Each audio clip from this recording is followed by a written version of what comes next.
here in Germany to work together and make a film that people still love. And a lot of the people in the film that maybe didn't have words, people like Slugworth or the guys who are in bed, Grandpa George and Grandpa Georgina, a lot of the smaller roles were German speaking.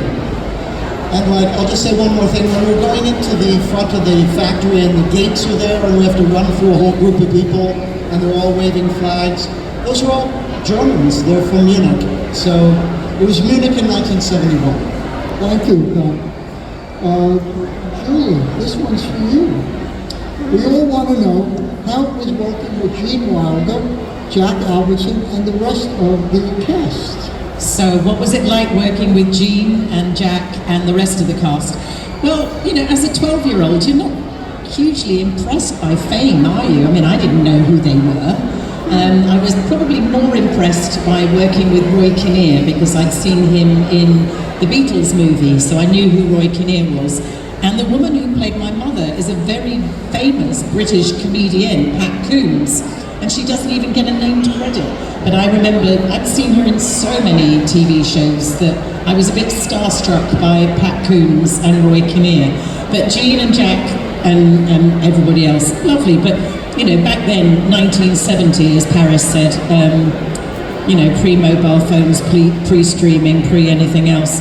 So we all hung out a lot together, whereas now probably we'd be all on our Instagrams trying to show that we're having a lovely time. But actually we were having a lovely time and we just got to hang out with each other and became like a very strong family. Hence we're still just about speaking. No, we are speaking. We're a funny family. And by the way, at that time, Gene Wilder was not very famous. He had made a movie called The Producers, but he hadn't made Blazing Saddles, he hadn't made Young Frankenstein, anything like that. So he was really just becoming famous at that time anyway. Thank you very much. What is the rest of it?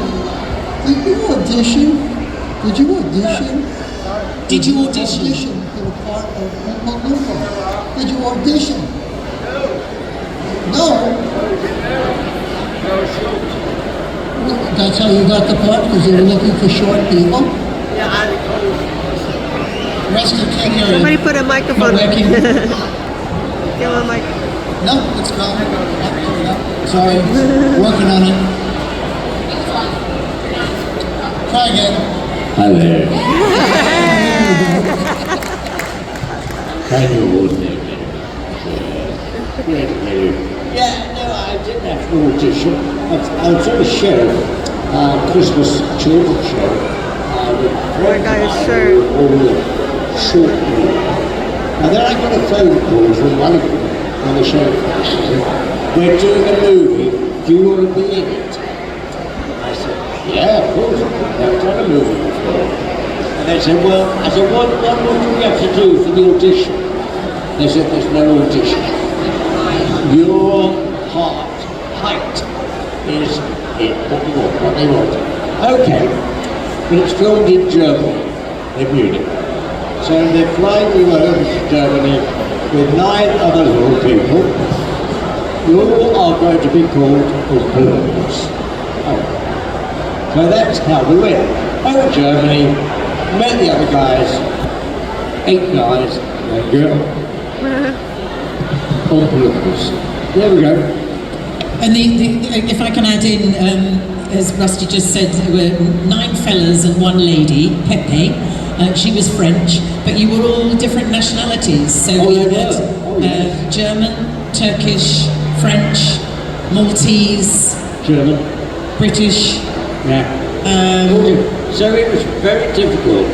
We had to record the song. I've got another puzzle for you. If you are wise, you'll listen to me. And then when it was recorded, thank you. Just $3. And when we'd done it, when we filmed it, we had to sing it. But open our mouths. Now, some of the guys were of foreign persuasion, Turkish, German, and it and it didn't work. So it ended up with 4 of us doing the main principal parts of the apparatus, and all the rest were all back behind us, doing the backing part. So that's how we done. We had to sing it, and then we got to do the dancing. That's another story. We went into the room, and Howard Jeffrey, choreographer, came in. He said, "Hi boys." And he went flitting around the room like Rudolph Nervous, very famous dancer. I said, "Right, let's start with the first movement." "You want us to do that?" "Yeah, you aren't trained dancers." "No, we are not trained dancers." So someone told me we were all trained. No one. So we ended up going, Wonka, Wonka, that type of dancing, as in the movie. That's what we want. Thank you very much. Thank you very much. Now you can clap. Julie, could you please tell us about the egg room? The egg room. Tell you about the egg room. Well, the egg room was filmed over about a week, but one of the days was my 13th birthday. So I remember it very well, and I was sitting in another studio, and then they came running in and said, "Julie, where are you? Mel Stewart's looking for you." Mel was the director, and he was a bit shouty, and I went running into the studio because I thought I was in trouble, and it was all pitch dark, pitch black, and the lights were all off, and there was a birthday cake, and they sang "Happy Birthday" to me. And then Mel said, "Okay, can we get on with the movie now?" And then we got back to filming, and they shoved me down the chute. So, I want to know where you went. Where they put you when you went down the you chute? want to know where I went? I want to know where you went when you went down the chute. Oh, Larry, to the furnace. Honestly, everybody knows I went to the furnace. But, happily, it only gets lit every other day. And it was an off day. So, how old is anybody here? Am I bursting anybody's bubble? No, maybe not. That's okay. I landed on some cardboard boxes. That's it. But from pretty high up, right? Yeah. I mean, from about this high, it's a pretty good drop. Yeah, it was a big drop, and they said, don't put your hands out, because your instinct when you fall over is to save yourself, isn't it? So they said, don't put your hands out, don't lean forward. If I put my hands out, I'd clonk them on the side going down. Don't lean forward because, you'd whack your head on the front or the back. And what do you call it? OSHA, is it? OSHA, yeah. We don't have that. Well, there wasn't any of that. OSHA laws. Yeah, so there was no health and safety there. It was just kind of stand there, do that. Yeah, it's okay. So I got away with it. Mr. Barris, Yes, sir. tell us about the Wonka. The Wonka-mobile. Okay, this is another OSHA-less story. So now it's close to the end of the film, which means that I'm one of the only kids left. I was left, Charlie was left, my mother was there. So basically, I was in the front, and they built this car out of different pieces of different things. I think maybe it was either a tuba. I think it was actually a part of an old-timey ship, where they had a sort of a Ship's funnel. a ship's horn. Funnel. The funnel. Like the funnel, but it was this big thing, like this big, and gouts of this foam would come out all over me, and I was cold and wet, and I loved it actually. The adults did not like it very much. And what it was is fire extinguisher foam. Specifically, if an airplane is going to land, and let's say their landing gear doesn't come down and there's going to be friction from the landing, they would spray that all over the tarmac, and then it would just slide in. So it was chemically, and it was caustic, and it was rash creating. And, you know, again, I didn't get a rash, but everyone was very cold. Some of the adults got rashes. They were not happy. And I was like, great, let's do it again. I have another question for you, Mr. Yes, sir. Harris. Did Gene Wilder really pull a hair out of his head when he was in the chocolate? Let's talk about it in the chocolate room. Did Gene Wilder actually pull hair out of my head? So there's a couple answers to that question. First is yes, too many takes. And then the other thing is actually true. They brought me aside and they said, well, Mr. Wilder would like to actually pull a few hairs out of your head. Would that be all right? And I do remember exactly the conversation. My answer was, sure, I've got plenty. It's true. So he did. He did pull it out. Yes, he did. So how did they make you How did they make me small?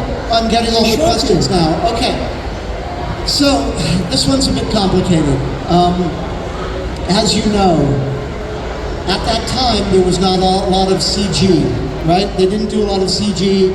Now, I mean, forget CG, they just use AI, and they just do the whole thing, right? But at the time, they did what they call practical effects, right? So let's start with the millions of tiny pieces, right? That was cell animation, and they painted dots onto the film. Just like Bugs Bunny. They would just paint, and that's what the millions of tiny pieces. Then I get to the other side, they used a little doll, and then they pick up the little doll, and now there's a quick shot of me dangling like this, where I say, where are you taking me? Like, where are you taking me? I was in a flying rig, which is a thing like this with piano wires, and I'm looking like I'm flying, which is very uncomfortable. I have a picture of me dangling like this, standing on the shoulders of two German stagehands, and one of them smoking a cigarette, looking very bored. And it was to take the pressure off of my midsection, right? So that's that shot, very quick.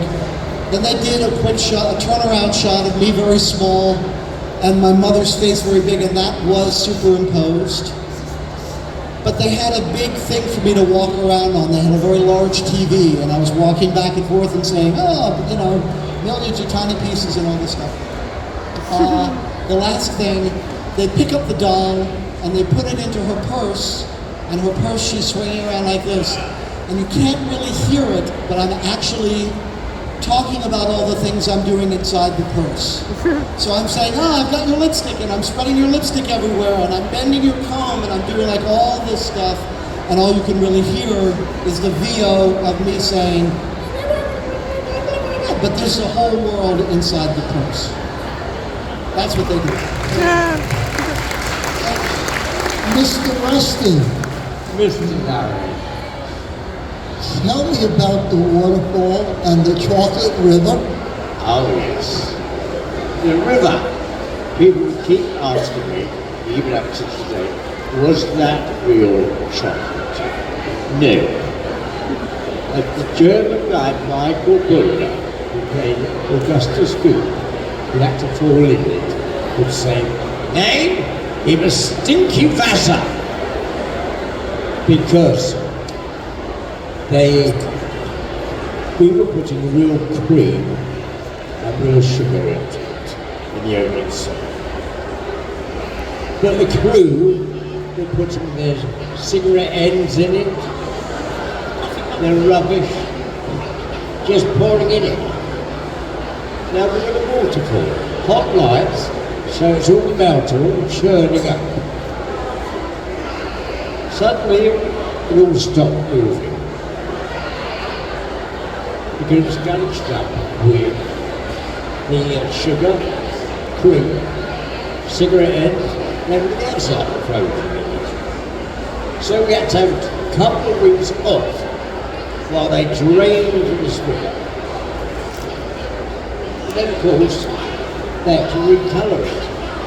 Put water in, fill it up with water again, and then colour it so it's the same on the film colour as before. So they put a bit of dye in it, filmed it, looked at it, developed it, no video in those days, looked at it, bit more dye, and so on. And 2 weeks later, they got it right. And what were we doing when we started again? Yeah. Welcome back to the real cream and sugar. Back in the wheel. But that's how it happened. Stinky pasta. It didn't all smell as well. Thank you. So this question is for all of you. Tell us about a little about your lives since you were filming in '71. A long time ago. It was 55 years ago. 55, so tell us about what's happened in Tell our us about lives. your lives. What's happened in the last 55 years? Well, how long have you got? Quite a lot has happened. We all lost touch for a while, but then, thanks to that thing called the internet, we all connected again. We come out and occasionally do things like this. I'm now retired, a grandma of 3 that keep me fairly busy, very busy, and I quit showbiz. I was the only one of us, I think, that carried on working. I did theatre and TV in the UK, but I became a psychotherapist about 15 years ago. So instead of being a dysfunctional child, I try to figure out how to work with dysfunctional children. How about you, Mr. Paris? I'm sort of a jack of all trades, master of none. So I did some stuff in business, real estate, finance. I was a financial advisor for 6 years, sorry. Raise your hand if you know who Walt Disney Imagineering is. Okay, so I worked at Walt Disney Imagineering for a few years. I worked in film production. I worked backstage on a lot of movies and TV shows that you might know. What else? Oh, I traveled a lot. I've traveled to about 80 countries, not 18, 80 countries around the world. So I spent a lot of time backpacking and seeing the world, and other businesses and other things. Now I'm also retired, and Social Security and things like this, and eBay, and I've lived a full life. Terrific. How about you, Mr. Rusty? What have you been up to? Thank you. Yeah, I retired. Good for you. I've done a few movies and then I retired a few years ago. And then last year, the phone rang and I got offered another job, which I can't tell you anything about. Sworn to secrecy. Even these people don't know about it. Rusty, are you a spy? As a spy. He's a spy. A spy? No. No. Can't say anything about it, but It's very exciting. very exciting. I'm intrigued. And all will be revealed later this year. On television. A series. Yeah. On So one of I've- those streaming platforms that most of us have. Just keep watching this space. Yeah. Netflix. Keep watching it. I shouldn't have said that word. No, you didn't say No, that. you didn't say that. But We were just saying how much we like watching Netflix. I'll be there. Keep watching daily. You'll love it. It's different. Interesting. I'm not saying another word, but you weren't there, you don't know about it. I've got spies. So tell me, how do you? I know they came out with other Wonka movies because I've seen them all. I'm sorry. They've come out with other Wonka movies. There was Johnny Depp did Wonka, Willy What's that? Wonka, and then you had Johnny Depp? Timothy Chalamet. Was he in How that? do you feel about them? How do you feel about them? Okay, I'll jump in. So, honestly, the Johnny Depp one and Tim Burton, I did not care for very much. Yay! Yay for not liking Show of things. hands. Who preferred the Johnny Depp one? But I thought the Timothy Chalamet one was, it's not really a direct comparison, obviously. It wasn't the same story, it was a prequel. I was okay with that one. I thought it was sort of like the Paddington movies, which are obviously very good. So I have positive things to say about the Timothy Chalamet thing. less positive things to say about the Johnny Depp one. Okay, fair